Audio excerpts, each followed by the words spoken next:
fonksiyonlar konusundandır.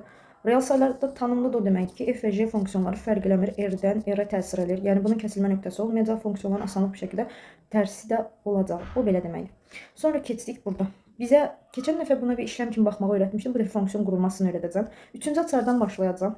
Gənclər, bu ifadəni burada fog yazılıb, belə deyil. Bunu belə düşünə bilərsiniz, baxın. Bax, belə düşünə bilərsiniz. Əvvəlcə f-in tərsi içəridə j funksiyonu tətbiq olunub bu formada.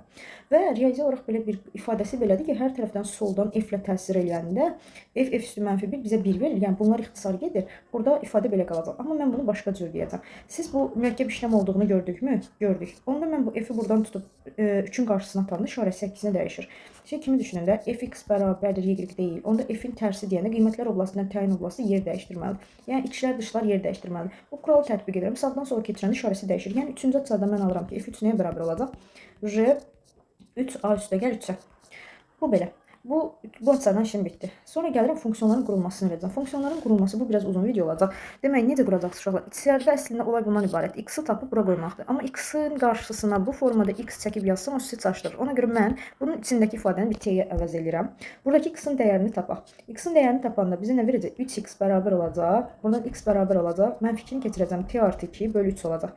O ifadəni gətirib buradakı x-in yerinə qoymalısınız. Qoyanda nə edəcəksiniz? Onu 6-ya vurub 3 çıxmalıyıq. Elə deyil. 6 ilə burada 6 ilə 3 ixtisar gedəcək. 2 qalacaq. Onda t 2t üstə gəl 4 çıxıcı olanda artı 1 verəcək. Yəni mən işləmin içində f-in içini ft kimi düşündüyümdə qarşıdakı cavab 2t artı 1 formasında olacaq. Videonu başa düşməyənlər təkrar çevirib bir də baxar uşaqlar. Sonra gəldik bura. Yenə buna bir t kimi baxsaq. T-nin dəyərini buradan x-i tapıb burada yerinə qoyacağam. Yəni 3x plus 1-i mən t-yə eşitləyəndə x-in dəyəri buradan t eksi 1 bölü 3 olacaq. Demək ki, onu da götürüb 12-yə çarpıram. Üstünə 1 gəlməliyəm. Bununla bu ixtisar gedib 4 qalacaq. 4t çıx 4 üstə gəl 1. O da 4t çıx 3 olacaq. Bu formada bir ifadə alacağam. Yəni buradan jt-mizin də qiyməti bərabər olacaq gənclər. 4t eksi 3 şəklində yazacaq. Bu belə. Bunları qurduq. Özüm göstərmək istədim bu metodu ki, görməyinizi istəyirəm. Yoxsa başqa cürdə həll edib içindən çıxa bilərdi uşaqlar. İndi heç nə biz buradan götürəcəyik. Birincidə kimi tapmalıyım? F3. İçəridəki t-nin yerinə qoyacağam? 3 qoyacağam. Yəni hər yerdə 3 qoyacağam. 2 vur 3 artı 1.